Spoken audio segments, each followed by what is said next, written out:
The major value in life is not what you get. The major value in life is what you become. You don't know about me. Got a future in my hands.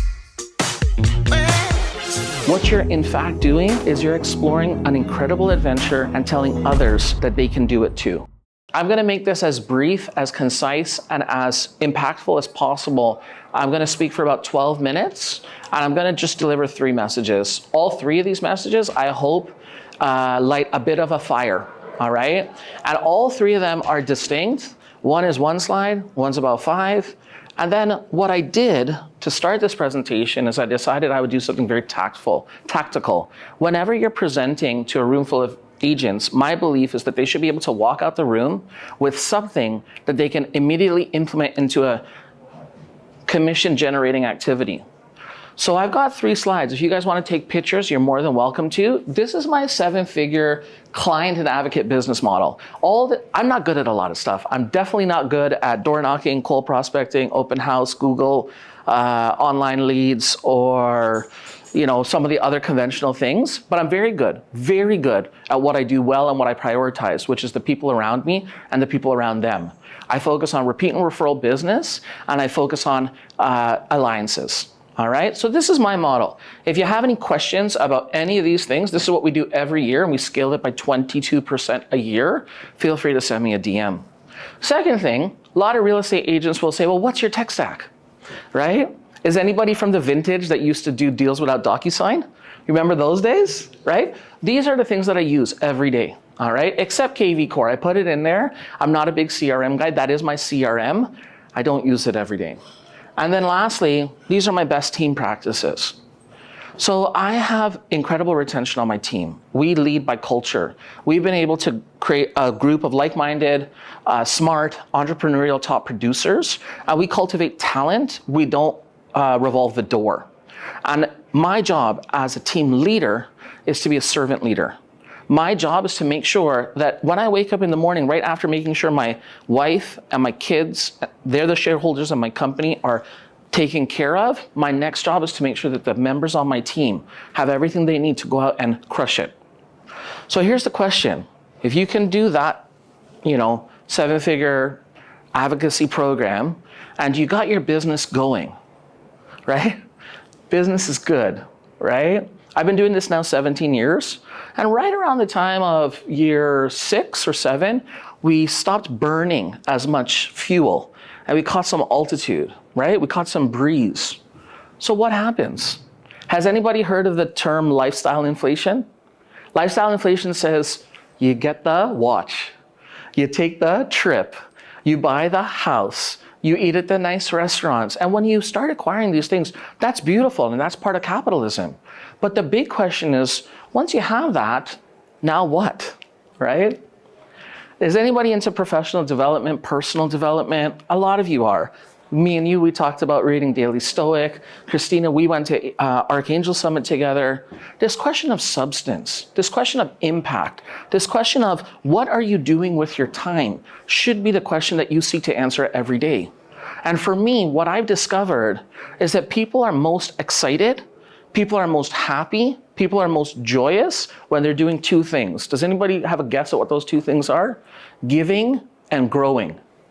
It's not about being a top producer. It's figuring out when you become a top producer and you've solved the puzzle, what do? So in my world, I have 3 sort of groups of people, 3 buckets, all right? Those buckets are my database, that's about 50% of my bucket, my community, that's about 30% of my bucket, and the last would be my colleagues, my industry, and my peers, and that's about 20% of my bucket. There's another bucket, it's called strangers. And I'm not so good with that. I have stranger danger, If someone calls me, I don't recognize the number, chances are I'm inquiring who they are and kind of vetting my time and my availability for that person. And I'm not saying that's right or wrong. I'm just saying that's not my bucket of priority at this junction in my time.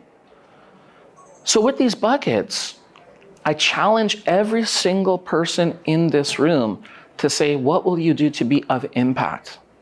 What will you do to create this? So I'm Indian. I practice the principle of karma. And I believe that what you give in slices, you receive in loaves. That's an Irish statement. And it's very true. Your job is to figure out what you can give to therefore start the giving process. Has anybody heard of giver's gain philosophy? Once you actually engage with someone, you show interest, you demonstrate value, you provide utility, you do something for someone, there's this level of gratitude and indebtedness that creates results, all right? How will you serve is the question that you should be asking yourself. And the service equation basically says that there's this meeting point. When once you've done enough for people, what ends up happening is you've kind of put out, scientifically, physically, enough that you don't have to worry. You live in a state of abundance. You have this sense of positivity and optimism. Now, don't get me wrong, there's going to be shitty days, right, guys? Like, there's going to be obstacles in your way. But if you have created this sort of mental space, you recognize that that's just part of the journey. You're talking to someone who's 7 years cancer-free and almost died at 26. I don't believe in negative energy. I believe in solutions, not problems. So here's the thing. Hang on, guys. Let's try this slide again. There's about 6 people on this slide, only 3 of them here. The other 3 are invisible, all right? But we don't have to look far in our community to find top producers who are creating impact for their database, for their community, and for their colleagues. And you know what? I hope that this talk today triggers something to say, well, what do I want to do? Where do I want to go? And how will I do that with the mindset that the service equation means that I will reap the benefit? And by the way, it's not about the benefit. All right? Ara, who's in the back there, he's the dapper chap in the upper right. Well, during the pandemic, he was actually able to create a program for kids that needed Zoom devices, laptops, tablets. Ara, what's the name of the website that you have? Digitalbridgeproject.org. Digitalbridgeproject.org. Please think about that. Mary Jo Veredas from OREA RealiTy, she's not in this picture. I don't know why, but she has done so much work with food scarcity in the city of Toronto during the pandemic, because the pandemic really sucked, right? We all know that. She opened a soup kitchen out of her client's restaurant that was actually going to go under. So by serving her client, she was also able to serve the community. Ryan and Nikki Saravalle, who are from Revel, I see John in the back, they decided to take their brokerage model and say, you know what? Let's not give out trophies, let's have a ball, but let's make it a charitable ball. And I think that's really cool. And my mentors who are in this picture, Ken, Deb, and Steve, they're on a 10X journey in everything that they do. It's very sort of interesting to be a spectator and a cheerleader in that process. And they've actually started something called Hallmark Giving, which is a non-for-profit organization that distributes an immense amount of resources to charities all over the province of Ontario. And I'm not saying that this is what anybody else needs to do. I'm just saying there's a law of reciprocity. I'm also saying that on your epitaph, you don't want it to read top 1% of TREB. You also don't want it to read 100 million followers. And you also don't want it to read more open houses than anybody else in the industry. You want to be of impact and of substance. And by the way, it's very marketable. All right? Now me, over the last 2 years, I was able to blend hospitality, which is my prior career. I used to be the man around town in downtown Toronto. You're still the man. Well, thank you. My wife would disagree, but that's okay. I blended hospitality, real estate, and charity, and good causes. Mutual Release was started right after the pandemic. A mortgage broker who used to be the manager of a nightclub called 1812 and Wildflower said, Rav, why don't we do something for our industry? And I said, absolutely, but let's make sure it's a charitable event. And we started forming the guiding principles for this brand, and it started to take off. Mutual Release was to foster a sense of community. It was to raise money for worthy causes, and it was to let loose and have fun. Anybody who knows the Connexus Group corporate charter, my team's called Connexus. One of our key metrics is fun and good experiences, because nobody wants to have energy drained. People want to have energy that pumps you up. So we created this event. And in the last 3 events, we raised $15,000, $800 for the Canadian Cancer Society, $14,460 for Alzheimer's Society, and $15,950 for Feed Ontario. But here's the thing. I was merely the catalyst. You know what happens? Has anybody ever heard that saying, our deepest fear is that we are not inadequate, our deepest fear is that we are brighter and greater than possible? The end of that statement says when you actually allow yourself to step into capacity and light, you, in so doing, encourage others to do the same. There's a builder, his name is Hirsch Litvak. When he heard I was doing this for the first time, he said, Rav, here's $3,000. I said, Hirsch, for real? He said, you want to make it 35? I said, I want to make it 5. And he said, okay, here you go. And when Steve, my broker owner, heard that, he said, how much did Hirsch give? Yeah. Okay, let's top that. Right? And it was a friendly competition, but in the same breath, that would have never happened had there not been some little step, some little pebble in the water, some little start block for the whole thing. And guys, I realize this. We can do a lot on our own. We could do more together. And there's another saying, the sum of our parts is greater than each part on its own put together. I think that's the saying. So I do a lot for the industry. I want to say a lot when I compare to Ron or John or the people who are vested into it as broker owners or business development managers for brands, but I do a fair bit. Every year I can count on at least $80,000 in GCI right now coming downstream from agents within the community. And by the way, that only goes up as you do more for other people. But here's the thing.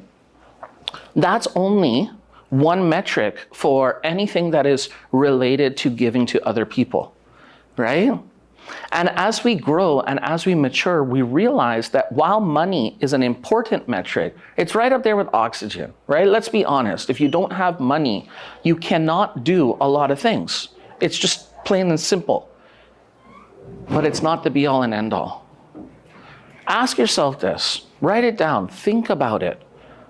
What will your legacy be? What will people say when you're gone? What will be on your epitaph, right? Epitaph's kind of gloomy. What will your legacy be, right? Right? Think about it, because guess what? In the real estate business, you get the opportunity to create your future. You have, yes, unlimited free time and unlimited income. Let's scratch that off the list for a second. But in all reality, you have the opportunity to dictate your path. Who here is under the age of 40? Okay. I'll put my hand down, right? I've got a little bit more vintage than 35 or 30.